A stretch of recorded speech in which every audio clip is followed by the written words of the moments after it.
اپنا goal achieve کرنا ہے۔ تم اپنی مدد آپ کر سکتی ہو تو کرو، میری جان مت کھاؤ۔ اور پھر تمہیں یہاں تکلیف کیا ہے؟ 3 وقت کا کھانا سجا سجایا مل رہا ہے۔ میری مانو، آپا بیگم سے دوستی کر لو، تمہاری راہیں خود بخود آسان ہو جائیں گی۔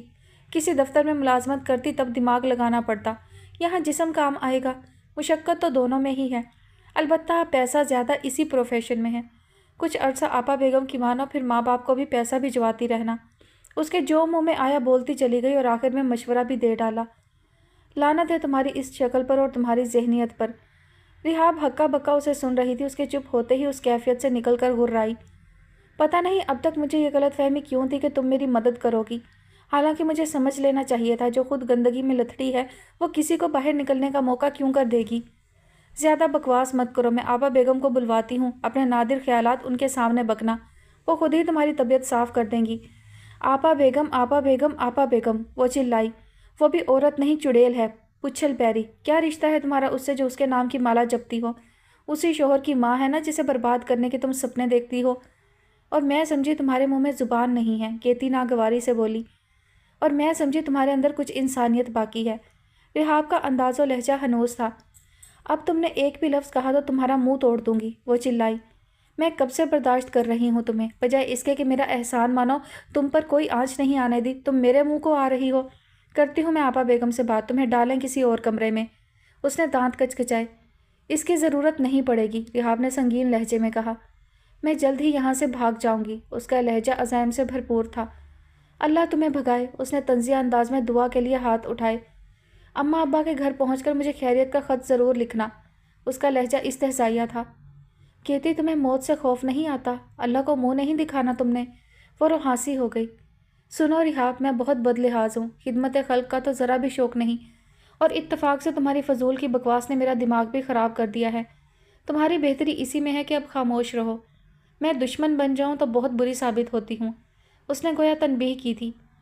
تمہارا دماغ ہی نہیں، قسمت اور کرتوت بھی خراب ہے، اس بے حسی کا کفارہ تو تمہیں ادا کرنا ہی پڑے گا، دیکھ لینا۔ بے بسی کی انتہا تک وہ پاگل ہو رہی تھی۔ ارے بلا وجہ مجھے کوس رہی ہو، میں خاموش ہوں کہ چلو بیچاری غم سے پاگل ہو رہی ہے، مگر تمہیں تو احساس ہی نہیں۔ وہ سامنے دروازہ کھلا ہے، بھاگ سکتی ہو تو بھاگ جاؤ، میں نہ تمہیں روکوں گی نہ تمہاری مدد کروں گی، میرا بس چلے تو تمہیں خود اٹھا کر باہر پھینک دوں۔ رحاب نے بے یقینی سے اسے دیکھا۔ بے شک اس نے آمادگی ظاہر کی تھی، مگر یہ کوئی کم خوش آئند بات تھی؟ کہتی اس کی بے تحاشا سرخ آنکھیں دیکھ کر جھنجھلا گئی۔ میں صرف اتنا کر سکتی ہوں کہ جاتے ہوئے دروازہ لاک نہ کروں، اسے مدد مت سمجھنا، میں خود بھی تم سے پیچھا چھڑوانا چاہتی ہوں۔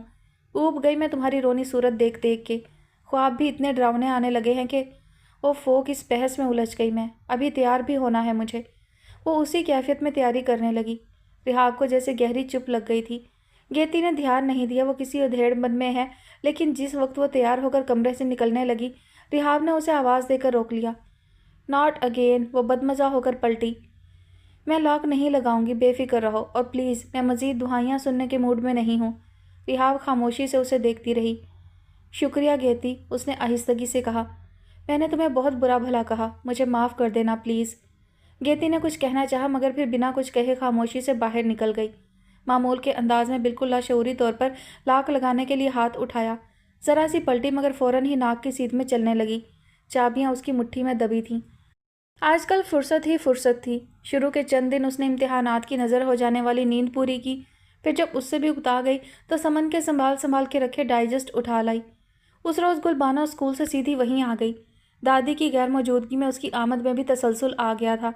وہ اکثر ہی اسکول سے آ جاتی، کھانا بھی وہیں کھاتی، شام تک رکتی اور رات سے پہلے چلی جاتی۔ اس روز آئی تو مومنہ ڈائجسٹ میں منہ دیے بیٹھی تھی۔ لوگوں کو اب ہماری ضرورت نہیں رہی، پہلے تو پھر بھی پڑھائی کے بہانے حال احوال پوچھ لیا کرتے تھے، مگر اب تو لفٹ ہی نہیں کرواتے۔ وہ اسما سے مخاطب تھی، سنا اسے رہی تھی، ہم سے زیادہ اچھے تو یہ ڈائجسٹ ہے۔ خواہ اس نے ڈائجسٹ ایک طرف اچھالا۔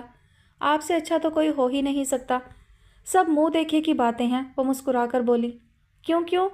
اچھا تو پھر اب مجھ سے ملنے کیوں نہیں آتی؟ میں ہی ہر روز منہ اٹھائے چلی آتی ہوں۔ آپ کا اپنا گھر ہے، روز روز آنے کی بجائے یہیں آ جائیں، ایمان سے مزہ آ جائے گا، وہ پرجوش طریقے سے بولی۔ گلبانو اس معصومیت پر ہنستی۔ اسما بولی، دراصل میں ہی اسے نکلنے نہیں دیتی، اماں کی موجودگی میں گھبراہٹ نہیں ہوتی تھی، اب اگر یہ بھی چلی جائے تو تنہا گھر کاٹنے کو دوڑتا ہے، یہاں آس پاس گھر بھی تو نہ ہونے کے برابر ہیں،